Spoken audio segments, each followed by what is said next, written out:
Petra, more than a wonder. The city of Petra, capital of the Nabataean Arabs, is one of the most famous archaeological sites in the world.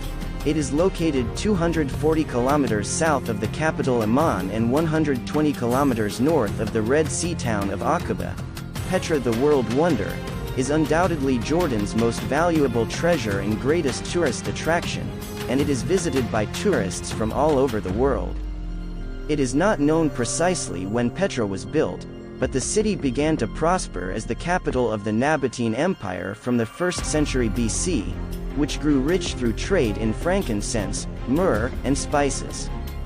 Petra was later annexed to the Roman Empire and continued to thrive until a large earthquake in 363 AD destroyed much of the city in the 4th century AD. The earthquake, combined with changes in trade routes, eventually led to the downfall of the city, which was ultimately abandoned. By the middle of the 7th century, Petra appears to have been largely deserted, and it was then lost to all except local Bedouin from the area. In 1812, a Swiss explorer named Johannes Burckhardt set out to rediscover Petra. He dressed up as an Arab and convinced his Bedouin guide to take him to the lost city. After this, Petra became increasingly known in the West as a fascinating and beautiful ancient city, and it began attracting visitors and continues to do so today. Petra is also known as the Rose Red City, a name it gets from the wonderful color of the rock from which many of the city's structures were carved. The Nabateens buried their dead in intricate tombs that were cut out of the mountainsides, and the city also had temples, a theater, and following the Roman annexation and later the Byzantine influence, a colonnaded street and churches. In addition to the magnificent remains of the Nabatean city, human settlement and land use for over 10,000 years can be traced in Petra, where great natural, cultural, archaeological and geological features merge. On December 6, 1985, Petra was designated a World Heritage Site. Also, Petra was chosen by the Smithsonian Magazine as one of the 28 places you should visit them before you die. Exhibition of Petra Visitor Center. It contains 280 artifacts, dating back to different ages. The exhibition consists of 5 halls showing the history of Petra and information about the Nabateans' life and their civilization, and showing their life tools and statues, which was discovered in Petra by archaeological excavations teams, and many other historical pieces. The new Museum of Petra. On March 1, 2014, PDTRA, Petra Development and Tourism Region Authority, and JICA, the Japan International Cooperation Agency, signed an agreement to establish new modern museum near to the visitor center, to showcasing the antiquities of the Nabatean city of Petra. The museum will provide an appropriate venue for exhibiting historical cultural property and preserving the archaeological site. The museum will be open during 2019. Renowned for its charm and ancient cultural heritage, Petra marks the achievement of an impressive civilization, the Nabataean Arabs, who perfectly carved the city into its mountains. It was considered the most important strategic location as a link and point of convergence between the Arabian Peninsula to the south and the Levant in the north, to the far country of China and to the heart of Europe.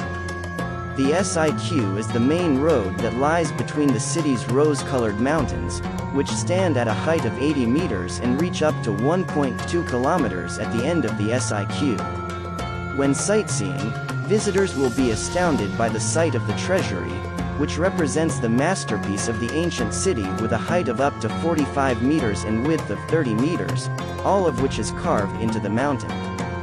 The city dates back to the 1st century AD, and its design reflects the advance of the Nabatean civilization.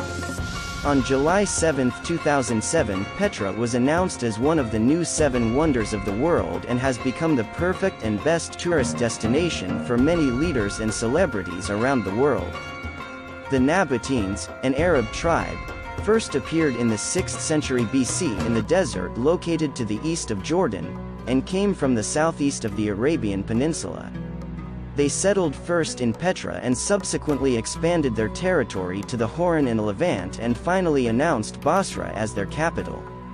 According to historical records, They are descendants of Benayat, the son of Ismail bin Ibrahim. Ismail had 12 boys who formed a tribe, most of whom were located in Najd. The father of the Nabateens remained at Mount Shamar but was forced to run from the Ashurbanipal to Wadi Araba between the Dead Sea and the Gulf of Aqaba. During the 4th century BC, the Nabateens lived as nomads in tents, spoke Arabic, loathed wine and did not have any interest in agriculture, but by the 2nd century, they developed into an organized society. The Greek historian Herodotus referred to Nabatean history in his writing, where the Nabateens' fist appeared in 312 BC and prayed to Oratal. As the Nabateens grew in power and wealth, they attracted the attention of their neighbors to the north. The Seleucid king Antigones, who had come to power when Alexander's empire was divided, attacked Petra in 312 BC. His army met with relatively little resistance, and was able to sack the city.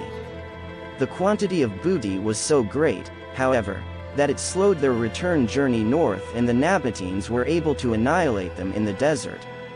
Records indicate that the Nabateens were eager to remain on good terms with the Seleucids in order to perpetuate their trading ambitions. Throughout much of the 3rd century BC, the Ptolemies and Seleucids warred over control of Jordan, with the Seleucids emerging victorious in 198 BC. The Nabateens remained essentially untouched and independent throughout this period. Although the Nabateens resisted military conquest, the Hellenistic culture of their neighbors influenced them greatly. Hellenistic influences can be seen in Nabatean art and architecture, especially at the time that their empire was expanding northward into Syria, around 150 BC. However, the growing economic and political power of the Nabateens began to worry the Romans. In 65 BC, the Romans arrived in Damascus and ordered the Nabateens to withdraw their forces. 2 years later, Pompey dispatched a force to cripple Petra. The Nabatean king Aretas III either defeated the Roman legions or paid a tribute to keep peace with them.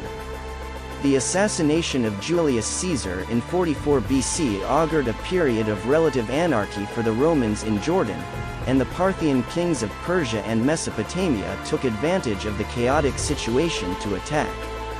The Nabateens made a mistake by siding with the Parthians in their war with the Romans, and after the Parthians' defeat, Petra had to pay tribute to Rome. When they fell behind in paying this tribute, they were invaded twice by the Roman vassal king Herod the Great. The second attack, in 31 BCE, saw him take control of a large swath of Nabatean territory, including the lucrative northern trading routes into Syria. Nonetheless, the Nabateens continued to prosper for a while. King Aretas IV, who ruled from 9 BCE to 40 CE, built a chain of settlements along the caravan routes to develop the prosperous incense trade. The Nabateens realized the power of Rome, and subsequently allied themselves with the Romans to quell the Jewish uprising of 70 CE. However, it was only a matter of time before Nabatea would fall under direct Roman rule. The last Nabatean monarch, Rabil II, struck a deal with the Romans that as long as they did not attack during his lifetime, they would be allowed to move in after he died. Upon his death in 106 CE, the Romans claimed the Nabatean kingdom and renamed it Arabia Petrea. The city of Petra was redesigned according to traditional Roman architectural designs, and a period of relative prosperity ensued under the Pax Romana. The Nabateens profited for a while from their incorporation into the trade routes of the Roman Near East, and Petra may have grown to house 20,000 to 30,000 people during its heyday. However, commerce became less profitable to the Nabateens with the shift of trade routes to Palmyra in Syria and the expansion of seaborne trade around the Arabian Peninsula. Sometime probably during the 4th century CE, the Nabateens left their capital at Petra. No one really knows why. It seems that the withdrawal was an unhurried and organized process, as very few silver coins or valuable possessions have been unearthed at Petra.